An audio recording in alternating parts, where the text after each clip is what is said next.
When I first inherited this land, everyone in my family laughed. They called it worthless, just a patch of dirt. But my grandfather believed in its potential. He left me more than just soil and grass. He left me a legacy, a blueprint for a future I never imagined. My name is James Thomas. I'm 35 years old now, but this story begins when I was just 28. My grandfather left me this land when he died. Everyone in my family thought it was worthless, but sometimes what looks like nothing can become something amazing. When Grandpa died, he left behind a small house in town that went to my parents. But he surprised everyone by leaving me this 50-acre plot of land outside the city. It wasn't much to look at, just open fields, some trees, and an old shed. At the reading of the will, my Uncle Robert laughed. James gets the useless dirt patch. Good luck selling that. My cousin snickered. Even my parents looked disappointed for me. Grandpa's lawyer handed me a sealed envelope. Your grandfather wanted you to have this too, James. His instructions were to open it after you've had the land for at least 1 month. I took the envelope, confused but curious. Everyone else was busy talking about what to do with Grandpa's house and money. Nobody cared about my inheritance. That night, I drove out to see the land. The sun was setting as I walked through the tall grass. The old shed still had Grandpa's tools hanging on the walls. I remembered coming here as a kid, helping him plant trees and learning about nature.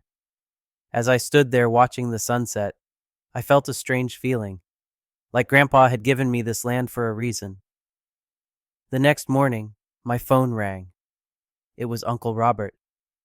James, I found someone who might take that land off your hands. Some developer willing to pay $50,000. That's a great deal for worthless dirt. I was surprised. I just got it yesterday, Uncle Robert. I think I'll hold on to it for a while. He grunted. Don't be stupid. Take the money while you can. Over the next 3 weeks, the pressure got worse. My uncle kept finding buyers, willing to pay a bit more. My cousins started making jokes about Farmer James at family dinners. Even my parents suggested I should sell. What are you going to do with empty land, sweetie? Mom asked. The property taxes will just be a burden. I kept putting them off. I didn't know why, but something told me to wait. I wanted to honor Grandpa's request and open the envelope after a month. Finally, 1 month after inheriting the land, I sat alone in my apartment and opened Grandpa's envelope. Inside was a letter, some old newspaper clippings, and a folded map. The letter read, Dear James, if you're reading this, it means you kept the land for at least a month, despite what our family probably told you. I knew they would try to get you to sell quickly. They never understood what I saw in that land. 20 years ago, I discovered something about this property that could make it very valuable. I've kept it secret because I wanted it to go to someone who would use this opportunity wisely. Look at the map and the newspaper articles. Then go to the old shed. Under the workbench, there's a metal box with everything else you need to know. I trust you, James. You always saw value in things others overlooked. Love, Grandpa. The map showed the city plan from 30 years ago. One article talked about future development moving west. Another mentioned a canceled highway project. My hands were shaking as I drove out to the land that evening. In the shed, I found the metal box exactly where Grandpa said it would be. Inside were more maps, soil surveys, water rights documents, and a detailed report from a geology company. The report showed that my land sat on top of a natural aquifer, a huge underground water source. The soil tests showed it was perfect for building. But most importantly, there were government plans to expand the city westward in the next decade.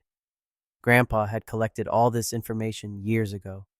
He knew that someday, this worthless land would be incredibly valuable. There was also a business card for Martin Chen, a real estate developer, with a note. Martin is honest. Talk to him when the time comes. I stayed up all night reading everything. By morning, I understood what Grandpa had given me. Not just land, but a future. A week later, my uncle called another family meeting. He looked smug as we all sat around my parents' dining table. "I've found a buyer willing to pay $200,000 for James's dirt patch," he announced. "We should celebrate," my cousin Lisa whispered. "Whoever's paying that much must be crazy." Uncle Robert pushed a paper toward me. "Sign here and the money is yours. Think about it. $200,000 just for signing your name." I looked around at my family. My parents looked hopeful. My cousins looked jealous. My uncle looked triumphant. "It's just a useless plot. Take the cash," my uncle sneered. "You'll never get a better offer." I signed the paper, smiling. But what they didn't notice was that I'd crossed out their buyer's name and written Thomas Family Holdings, LLC, my new company that I'd set up the day before. "What's that?" Uncle Robert asked, squinting at the paper. "I'm not selling to your buyer," I explained. "I'm transferring the land to my own company. I've decided to develop it myself." The room exploded. My uncle's face turned red. "You fool! What do you know about development? You're throwing away good money." I just smiled and left, their angry voices following me out the door. The next day, I called Martin Chen, the developer from Grandpa's business card. He remembered my grandfather well. "Your grandfather was a smart man," Martin said. "He knew that land would be valuable someday. The city's growing west, and clean water sources are becoming precious." We met at a coffee shop, and I showed him all of Grandpa's research. Martin studied the documents, nodding.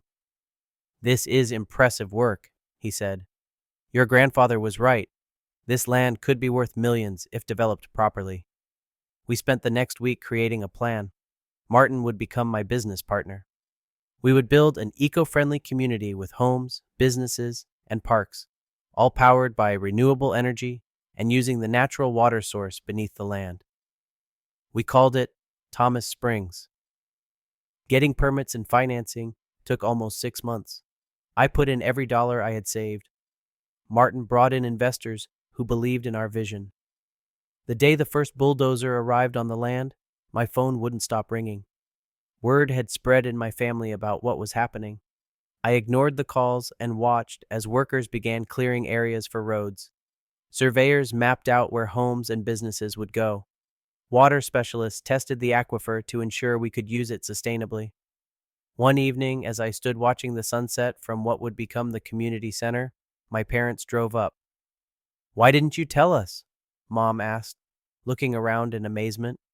"You would have told Uncle Robert," I said simply. Dad put his hand on my shoulder.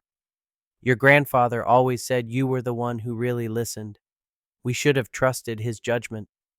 They asked questions about the project, really listening for the first time. I showed them the blueprints and explained how Thomas Springs would provide homes for hundreds of families while protecting the environment. Before they left, Mom hugged me. Grandpa would be so proud. Not everyone was happy about Thomas Springs. Uncle Robert tried to challenge my ownership of the land, claiming I had tricked the family. His lawsuit was quickly dismissed.